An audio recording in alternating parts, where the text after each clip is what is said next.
물의 여정이 시작되었습니다.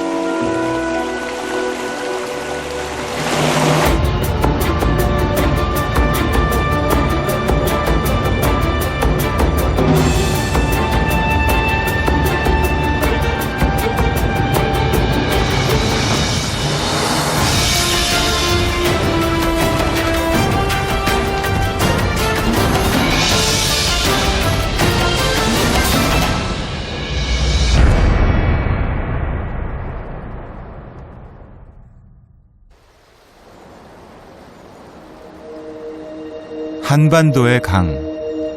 공룡이 이 땅을 지배하기 훨씬 이전부터 강은 이곳에 있었습니다.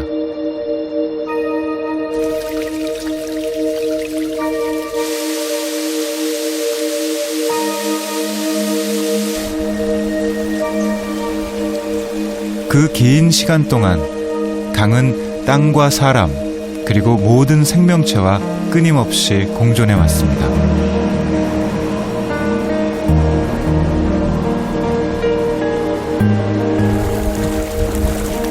한반도의 강. 그 태고의 신비를 풀기 위해 우리는 강이 아닌 산으로 가야 할지도 모릅니다.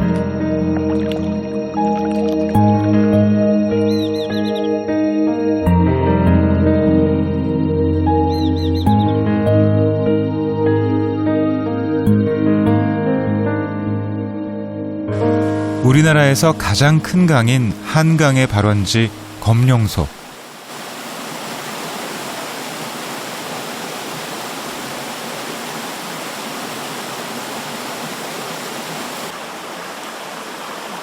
태백의 금대봉, 해발 800m에 위치한 검룡소. 이곳에서 발원한 물은 36개의 크고 작은 도시들을 지나며 12개의 하천과 만나 한국 제1의 강, 한강을 이룹니다.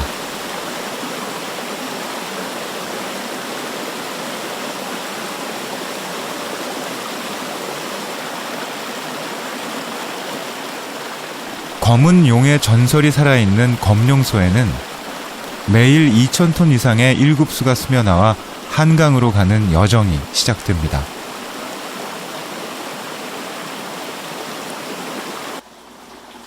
이곳 검룡소에서 조금만 내려가면 어느 순간 흐르던 물이 사라지는 신기한 현상을 볼 수 있습니다.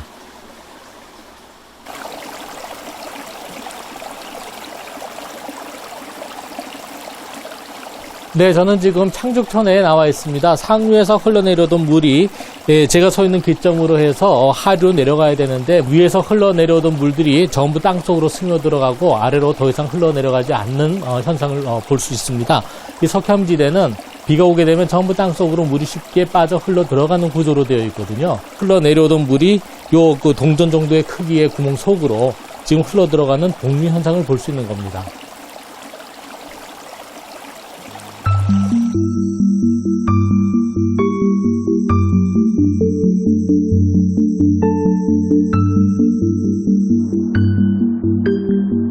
우리가 살고 있는 이 땅은 물을 담는 커다란 그릇과 같습니다.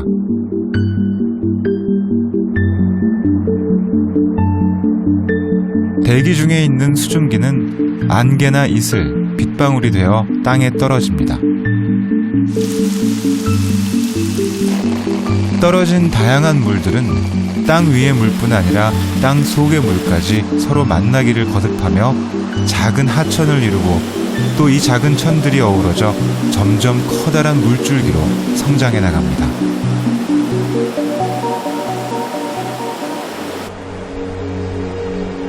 검룡소에서 발원한 물은 골지천을 따라 흐르다 송천을 만나는 아우라지에서 제법 강다운 면모를 갖추게 됩니다.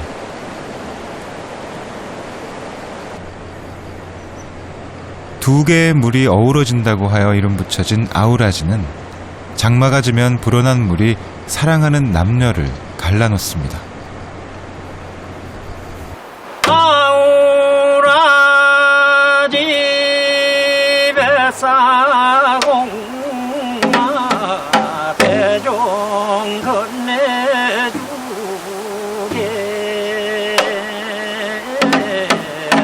아리랑 아리랑 아라리여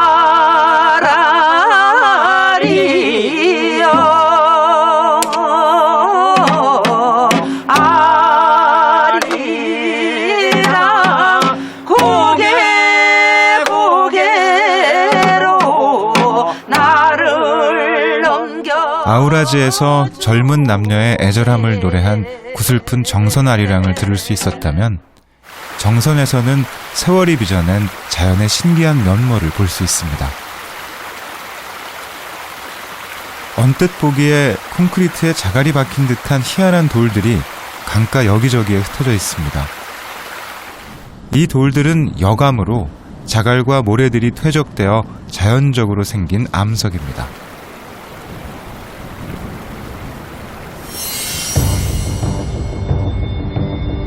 태백에서 발원한 물줄기는 산간지대인 강원도를 벗어나기 전에 한껏 세월의 조각품들을 늘어놓습니다. 이 지역은 바닷속에 있던 땅이 융기해 올라온 지역으로 오랜 시간 강과 땅이 상호작용하면서 경이로운 경관을 만들어냈습니다. 이 병방치는 과거 바다 밑에 있었던 석회암이 융기를 해서 지금 지표면 위로 올라와 있는 곳인데요. 10만 년에 10m 정도의 오다로 융기를 하고 있는 곳입니다. 이 뿅대라고 이 지역에서는 이 절벽을 부르고 있는데, 이 절벽을 보시면은 바로 이 지역이 융기를 했다고 하는 흔적을 아실 수가 있습니다. 동강에서 볼 수 있는 수직절벽은 이 지역이 융기할 때 구불구불 흐르던 감입공류 하천이 강바닥을 파내며 만들어낸 자연의 작품입니다.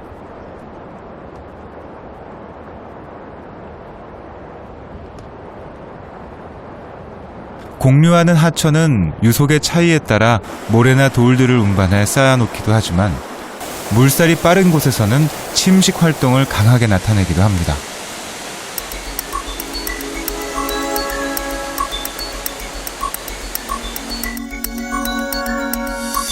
공류하는 하천은 강바닥뿐 아니라 강의 측면을 깎아내기도 합니다.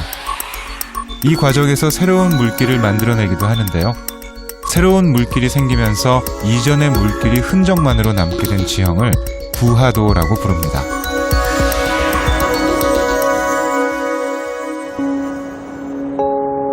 감입공류와 수직절벽으로 유명한 병방치에서 사라진 옛 물길을 찾아본다면 세월 속에 숨은 그림을 찾아내는 즐거움을 맛볼 수 있습니다.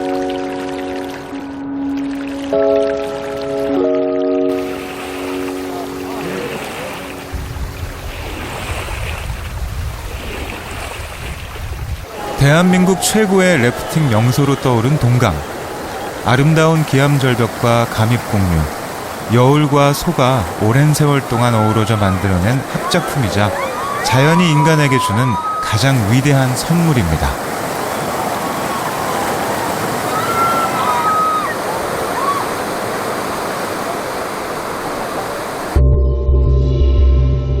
(2500만 년) 전 일본이 대륙에서 떨어져 나가 동해가 형성되고 한반도가 융기합니다.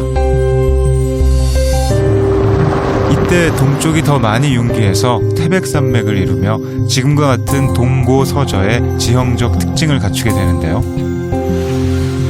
그래서 우리나라 대부분의 강은 높은 동쪽에서 낮은 서쪽으로 흐릅니다.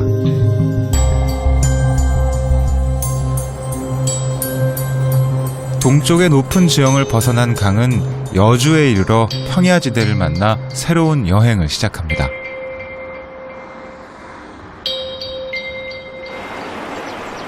충주를 지나 여주, 이천 지역에서 남한강이 보여주는 새로운 모습 중 하나는 바로 모래더미들인데요. 남한강 상류 지역이 주로 석회암 지대인데 비해 중류 아래쪽은 주로 화강암 지대로 많은 모래를 볼 수 있습니다. 왜냐하면 화강암에는 모래의 주성분인 석영이 포함되어 있기 때문입니다.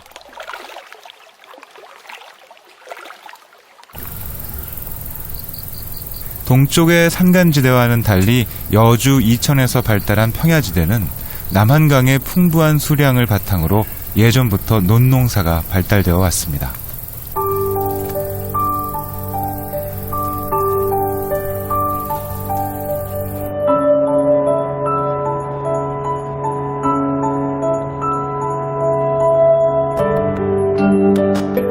남한강은 양수리 두물머리에서 지류인 북한강과 만나 우리나라 제1의 강인 한강의 위용을 갖추게 됩니다.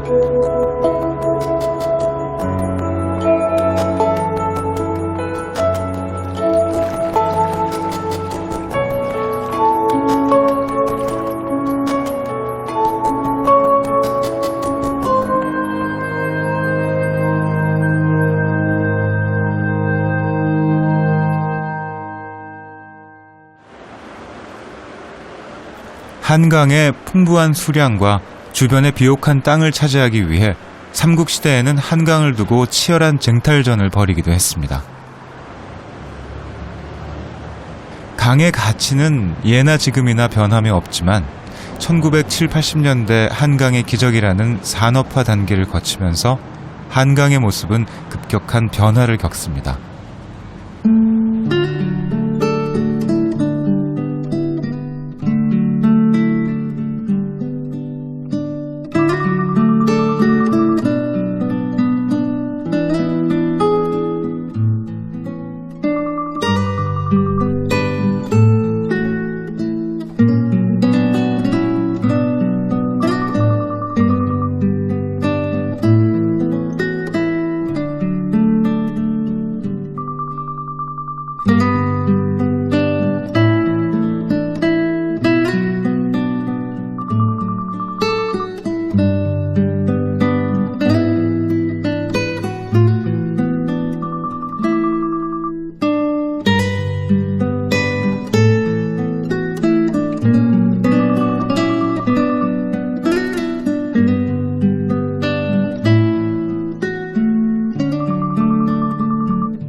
강의 외형적인 모습은 많이 바뀌었지만 본래 강이 지닌 속성은 변함이 없습니다.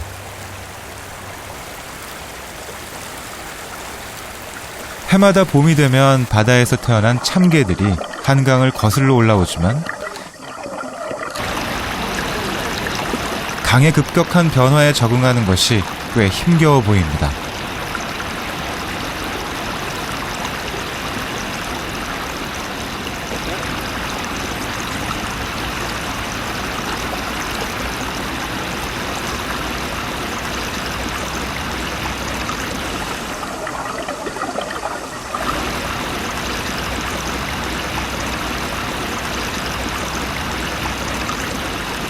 어린 참개들은 이곳에서 자라고 성체가 되는 가을이면 다시 바다로 나가 산란을 하게 될 텐데요. 무사히 성체로 자라 바다로 갈 수 있기를 바라봅니다.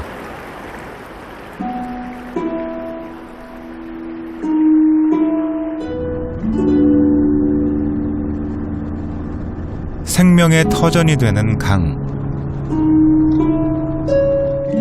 강은 꾸준히 모래를 실어 나르고 유속이 느린 곳에 이르러 모래를 내려놓으면 또 다른 생명들이 그곳에 자리를 잡습니다.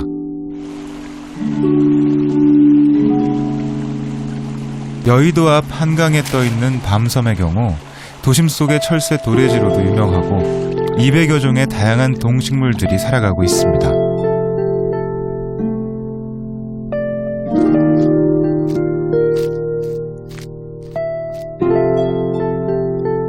발원지 검룡소로부터 약 500km를 달려온 한강은 파주에서 임진강을 만나 서해로 빠져나가면서 그 긴 여정을 마치게 됩니다.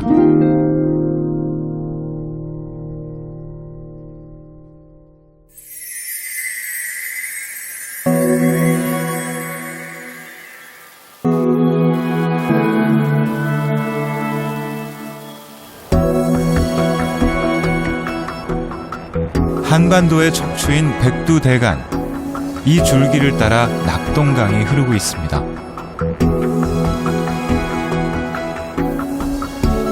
우리나라 대부분의 강이 동에서 서로 흐르는 반면 낙동강은 태백산맥의 줄기를 따라 북에서 남으로 흐르는 대표적인 강입니다.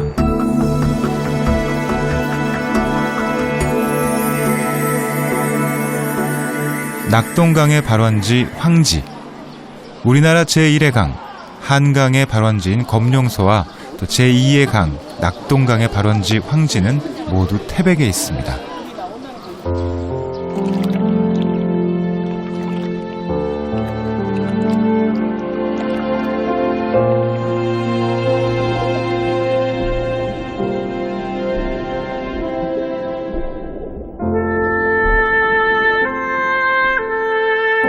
황지 연못은 원래 놀부처럼 심술이 고약하고 욕심 많은 황부자의 집터였다고 합니다. 황부자가 노승에게 쌀 대신 오물을 시주하자 그 집터가 땅으로 가라앉아 연못이 됐고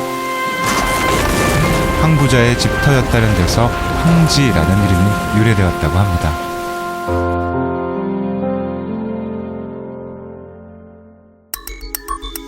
낙동강의 발원지인 황지와 한강의 발원지인 검룡소의 직선 거리는 10km도 채 안 되지만 어느 지점에서 발원했느냐에 따라 각각 서해와 남해를 종착지로 하는 전혀 다른 여정을 떠나게 됩니다.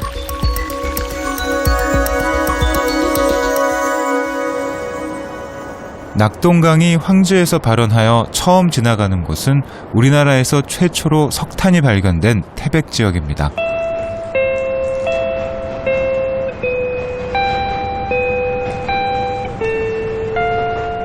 지금은 그런 모습을 상상할 수 없지만 석탄 채굴이 활발하던 당시 이 지역 아이들의 그림 속에는 낙동강을 새까맣게 칠하는 경우도 있었다고 합니다.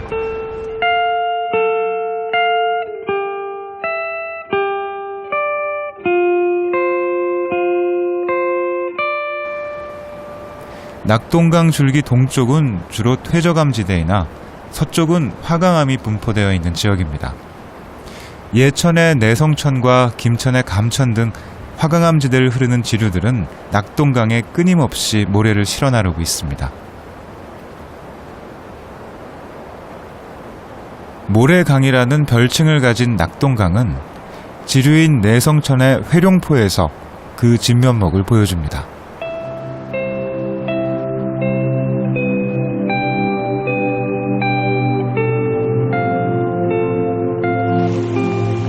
회룡포의 모래밭은 넓기도 하지만 모래가 매우 고와서 맨발로 걸으면 발가락 사이를 간지리며 빠져나갔다고 합니다. 그러나 지금은 과거에 비해 모래 양도 줄고 다소 거칠어진 듯합니다.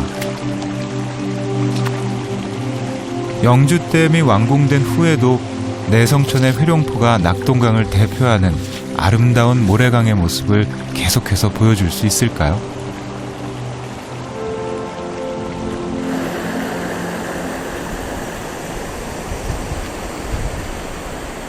회룡포를 지난 내성천은 금천을 만나고 이어서 낙동강 본류와 합류하게 됩니다.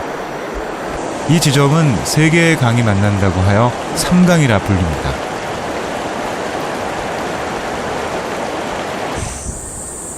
강이 만나는 지점인 만큼 예전에는 사람들의 왕래가 활발했습니다. 그 흔적으로 낙동강 유역의 마지막 주막인 삼강 주막이 지금도 운영되고 있습니다.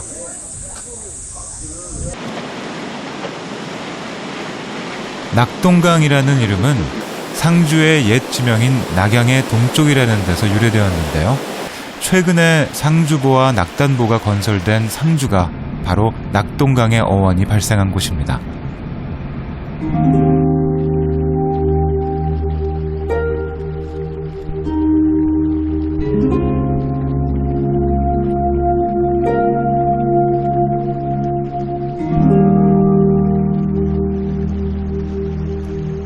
자, 우린 지금 창녕에 와 있습니다. 저 앞에 보이는 강이 낙동강이고요. 요 앞으로 흘러 빠지는 하천이 토평천이라고 하는 천입니다. 요 하천 상류 쪽에 우포가 있습니다. 우포는 낙동강의 범람에 의해서 만들어진 습지인데, 제가 위치하고 있는 이 지역의 해발 고도가 저쪽 안쪽의 우포보다 오히려 더 높습니다. 그래서 낙동강 범람에 의해서 흘러 들어갔던 물들이요, 저 우포의 고도가 낮기 때문에 빠져나오지 못하고, 그래서 이 우포가 형성이 됐습니다.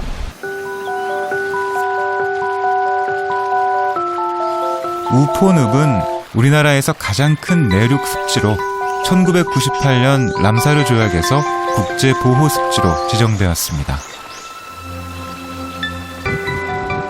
수천 년에 거쳐 바닥에 부식층이 쌓이면서 다양한 생태를 간직하게 되어 살아있는 자연사 박물관 또는 생태계의 고문서로 불립니다.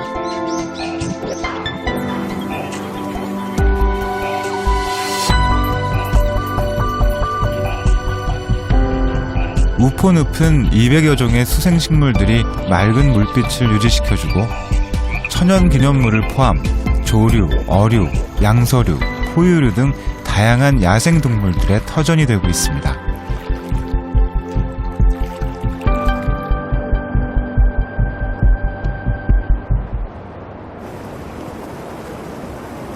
낙동강은 하구에 이르러 엄청난 양의 토사를 퇴적해 놓는데 그 퇴적물이 쌓이고 쌓여 삼각형 모양의 삼각주를 생성합니다.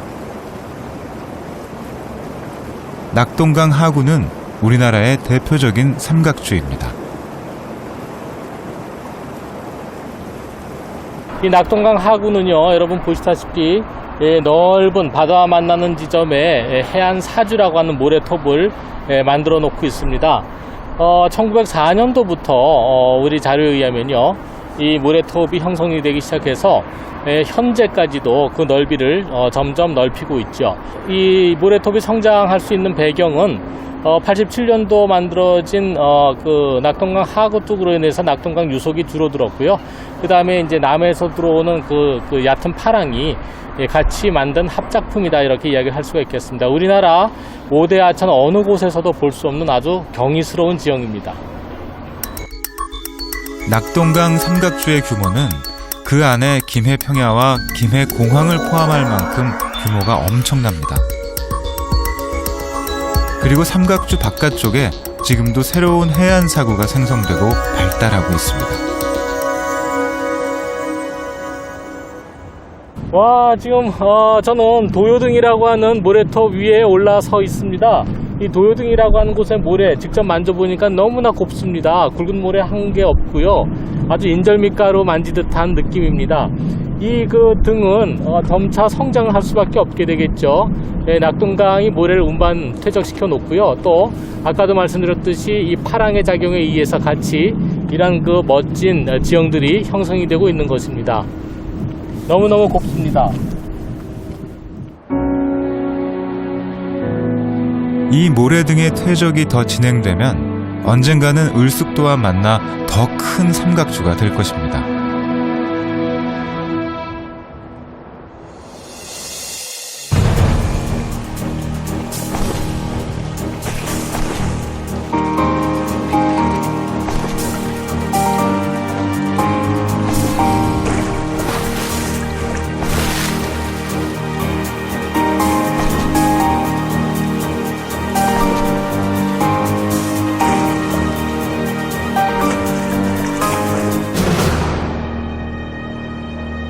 우리나라 최대 철새 도래지 중 하나로 손꼽히는 금강하구.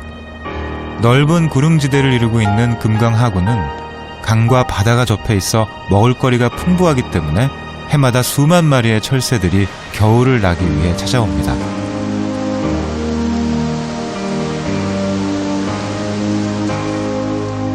시베리아에서 날아오는 가창오리를 비롯해 기러기, 갈매기, 물대새 등 각종 철새들이 날아들어 보기 드문 경관을 이룹니다.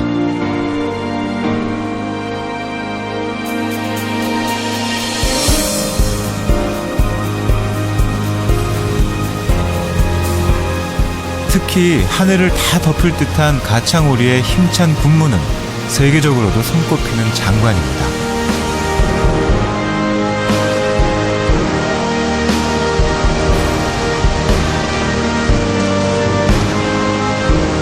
가창오리의 군무는 해질녘 먹이 활동을 준비하기 위해 기지개를 켜는 것과 같습니다.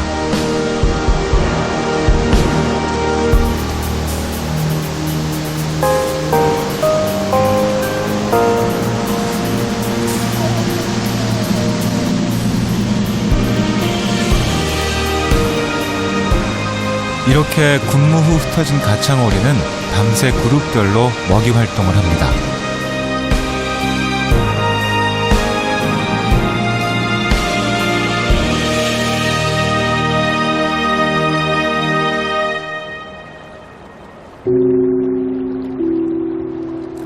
이른 새벽이 되면 먹이 활동을 마친 가창오리들이 하나둘씩 모여듭니다.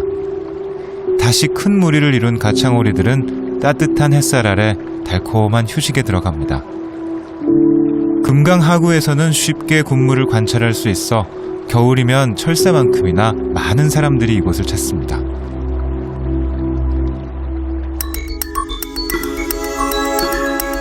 금강은 장수 뜬봉샘에서 발원하여 무주, 옥천, 대전, 부여, 군산 등 시계 반대 방향으로 원을 그리며 흐르는 강입니다.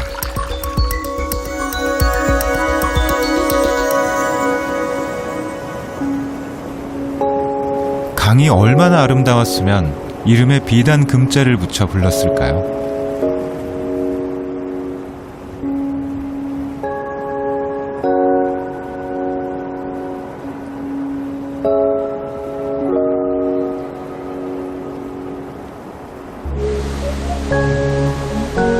공류가 아름다운 옥천을 지나 부여에 들어서면 백제 문화의 숨결을 느낄 수 있습니다.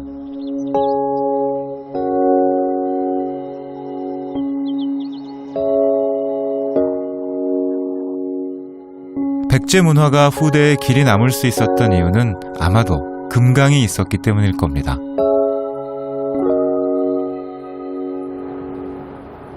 오늘날과 마찬가지로 과거에도 강과 도시의 발전은 떼려야 뗄 수 없는 관계에 있습니다. 우리나라 최초의 계획도시가 이미 백제시대에 건설되었다는 사실을 아는 사람이 얼마나 될까요? 538년 백제 성왕은 지금의 공주인 웅진에서 부여 지역으로 천도하기로 결정합니다. 부여에 세워진 최초의 계획도시는 당시의 지명을 따서 사비성이라 불렀습니다. 최초의 계획도시 사비성을 발판으로 성왕은 백제 중흥을 꿈꾸었을 겁니다.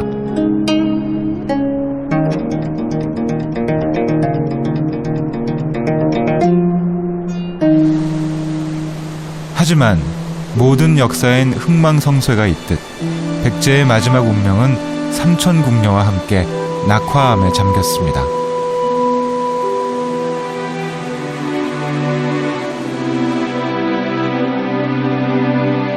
낙화암 바로 옆에는 삼천궁녀의 원혼을 달래기 위해 고려 때 세운 고란사라는 작은 절이 있습니다.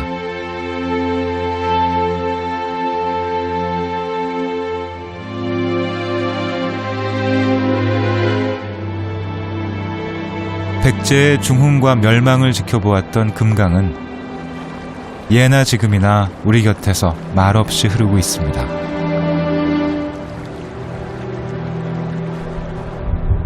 금강 하구에 이르면 아픈 근대사의 한 면을 볼 수 있습니다.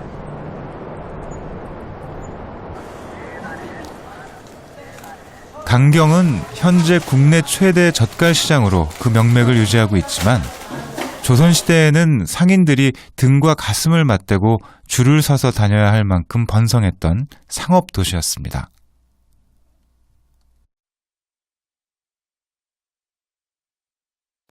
그러나 일제강점기에 들어서 일본은 강경 사람들이 그들에게 비협조적이었다는 이유로 강경 대신 군산을 새로운 항구 도시로 발전시킵니다.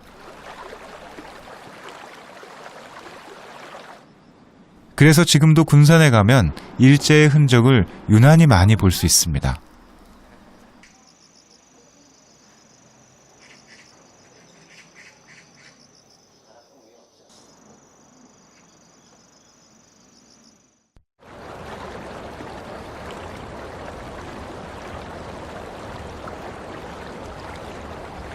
군산항에 있는 뜬다리 부두도 일제의 흔적입니다. 조수 간만의 차이에 상관없이 부두를 활용할 수 있도록 만든 시설로 호남 평야에서 생산된 쌀들이 뜬다리 부두를 통해 일본으로 실려나갔습니다.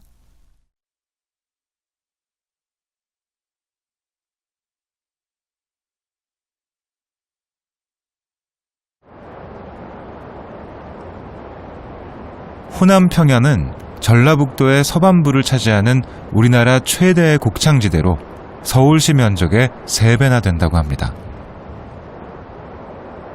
그 규모가 방대해서 인근의 하천만으로는 충분한 농업용수 확보가 어려워 일제강점기부터 섬진강의 물을 유역 변경하여 사용해 오고 있습니다.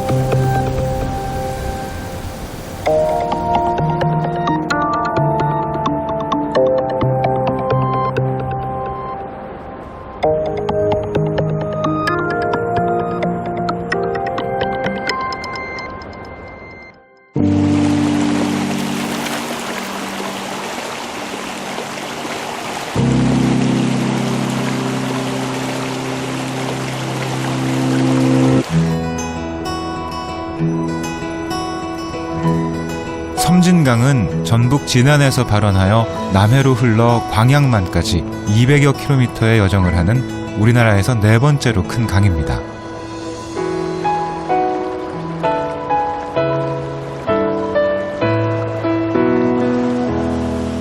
우리나라의 하천은 최대 범람기와 최대 갈수기의 수량 차이를 나타내는 하상 개수가 매우 큽니다. 양자강이 1대 22, 나일강이 1대 30인 반면 한강은 1대 400, 섬진강은 1대 700으로 하상 개수가 유난히 크기 때문에 시대를 불문하고 치수가 국가의 주요 관심사였습니다.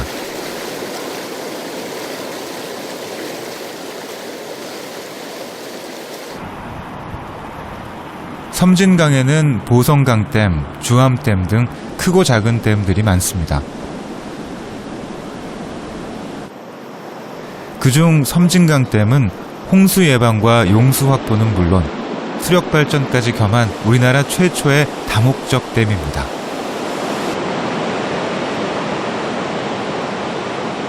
섬진강댐의 물은 왕자산을 관통해서 산 반대편 칠보로 유역 변경되고 그 물은 동진강으로 흘러가 호남 평야의 관괴 용수로 활용됩니다. 섬진강 물이 호남 평야를 적시고 있는 것입니다. 호남 평야의 농업 용수 확보를 위한 노력은 백제 시대로 거슬러 올라갑니다. 전라북도 김제에 가면 우리나라 고대 저수지 중 가장 큰 벽골제가 있습니다. 벽골제는 백제시대에 건축되어 고려와 조선시대까지 사용되었는데요. 여의도 면적의 4.5배에 달하는 엄청난 규모의 저수지입니다.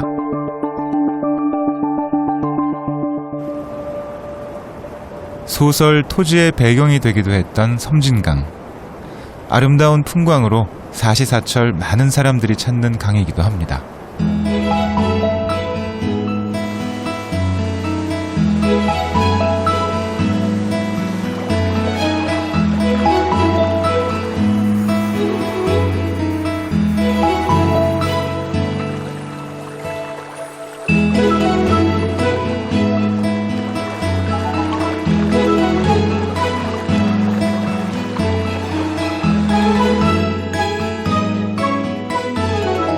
섬진강 500리 물길 중 걷기에 가장 아름다운 길로 천단마을에서 구단마을을 거쳐 장구목으로 흘러드는 물구비를 꼽습니다.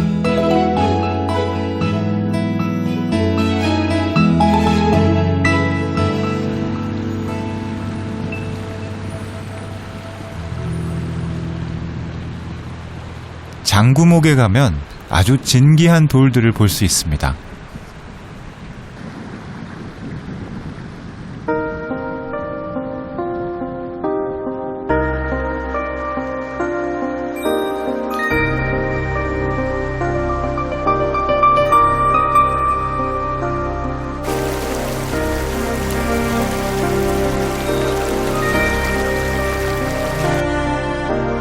이 중에 가장 눈에 띄는 요강바위는 아기를 간절히 원하는 여인들에게 효험이 있다고 합니다.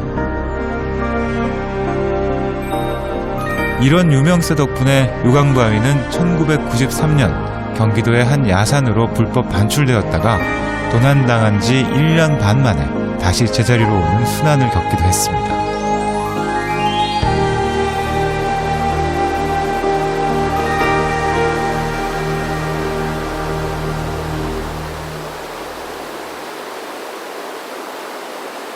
이렇게 독특한 모양의 돌들을 포트홀이라고 합니다. 상류에서 운반된 돌들이 오랜 시간 안반 하상을 깎아내며 만들어낸 것인데요. 섬진강 장구목과 경기도 가평천이 대표적인 포트홀 지역입니다. 가평천에서는 이런 돌들을 항아리 바위라고도 부릅니다.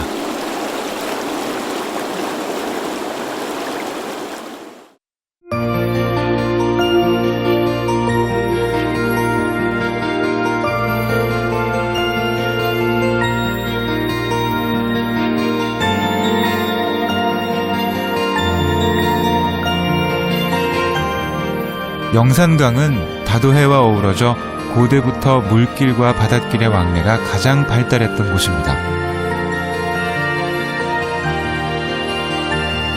완도 청해진, 삼별초의 오랑국,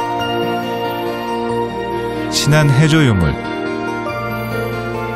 물돌목의 명랑해전 등 활발했던 해상활동의 자취가 서린 곳입니다.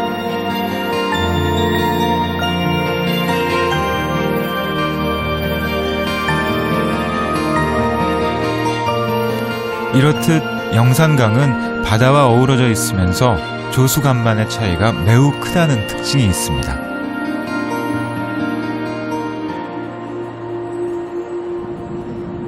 영산강에 하구 뚝이 생기기 전에는 목포항에서 40여 킬로미터 떨어진 영산포까지 바다배들이 들어왔습니다.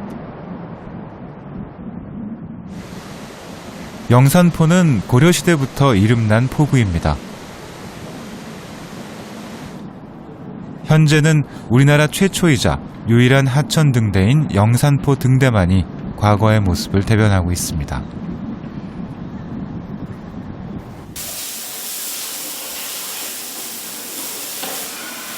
영산포에서 강과 바다가 만났다는 것을 알려주는 음식 문화가 있습니다. 바로 삼합입니다. 흑산도에서 잡아올린 홍어를 영산포 주민들이 우연히 삭혀 먹게 된 데서 홍어, 돼지고기, 묵은지가 어우러진 삼합이 탄생합니다. 삼합의 고향은 흑산도가 아닌 영산포입니다.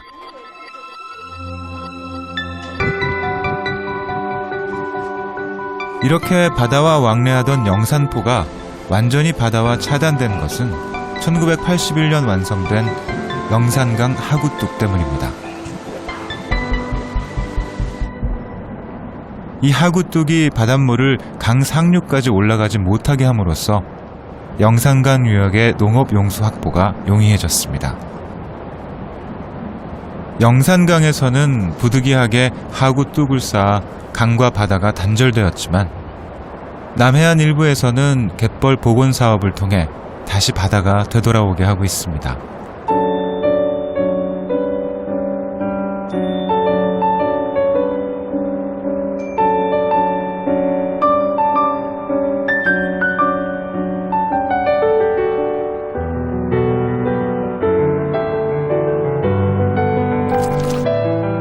자연을 바라보는 시각에 따라 그 가치의 저울추는 변하나 봅니다.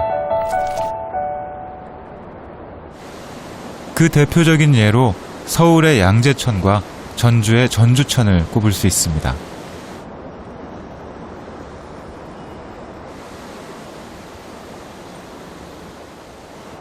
전주천은 콘크리트 제방과 생활 하수 및 폐수 등으로 생물이 살기 어려운 4, 5급수의 하천이었습니다. 그러다 1998년부터 5년에 걸쳐 생태계 복원 사업을 진행한 결과 현재는 1급수의 하천이 되었고 생태계를 복원시킨 모델로 세계적으로 인정받고 있습니다.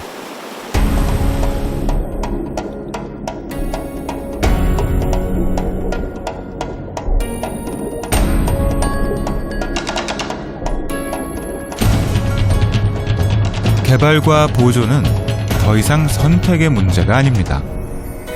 강과 인간을 떼어놓고 생각할 수 없듯이 개발과 보존은 선택이 아니라 함께 가야 하는 공존의 문제일 것입니다.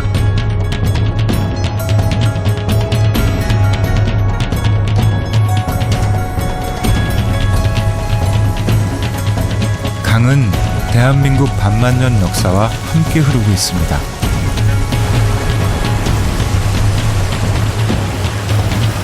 사람이 저마다 다른 환경에서 태어나 다른 인생을 살아가듯 강도 각각의 발원지에서 시작된 여정이 다른 지역, 다른 문화를 만나면서 자신만의 독특한 얼굴을 갖습니다. 그렇게 다양한 우리의 강들이 모여 아름다운 한반도의 산하를 이루었습니다. 그리고 앞으로 또 다른 반만년의 역사도 우리는 강과 어우러져 가야 합니다.